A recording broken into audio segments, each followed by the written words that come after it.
Smile ইত্যাদি চ্যানেলে সব বন্ধুদেরকে জানাচ্ছি অনেক অনেক স্বাগতম আর অনেক ভালোবাসা, শুভেচ্ছা, অভিনন্দন।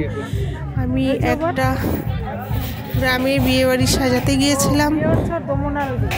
ব্রাইডাল মেকআপ লুকস দেখতে পাচ্ছ তো সম্পূর্ণ হচ্ছে আদিবাসী সম্প্রদায়ের মানুষ এরা।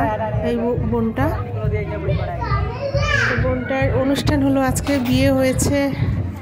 এটাকে ওরা বিয়ে বলে, অনুষ্ঠানটাকেই বিয়ে বলে, কিন্তু সংসার করছে এরা 5 থেকে 6 বছর হয়ে গেল। আর এখন আজকে অনুষ্ঠান হচ্ছে। এই অনুষ্ঠান বিয়ে হওয়ার মানে হচ্ছে আজকে, মানে যেদিন বিয়ে হয়েছে এখন থেকে হচ্ছে শাখা সিঁদুর পলা করতে পারবে।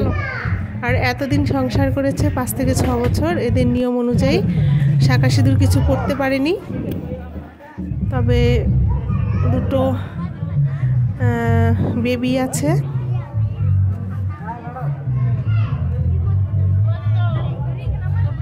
একজনের বয়স হচ্ছে 5 বছর হবে, আর একজনের 3+। এখন অনুষ্ঠান হলো, আজকে দেখো বৌভাত হচ্ছে। অনেক কষ্ট করে সাজালাম, বাচ্চা কোলে নিয়ে বিয়ে সত্যি একটা অদ্ভুত ব্যাপার। আর এই রেওয়াজটা, রীতিটা ওদের পুরনো যুগের, এখনও চলছে।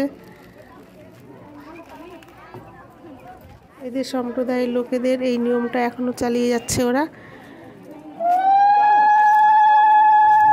তো আমার সাজাগোজা কমপ্লিট, তোমাদের সঙ্গে এটাই শেয়ার করলাম। এদের নিয়মটা কেমন অদ্ভুত একটা নিয়ম সত্যি। সাজালাম অনেক কষ্ট করে, বাচ্চা কোলে নিয়ে সাজানো আর এভাবে অনুষ্ঠান করা একটা সত্যি কঠিন ব্যাপার।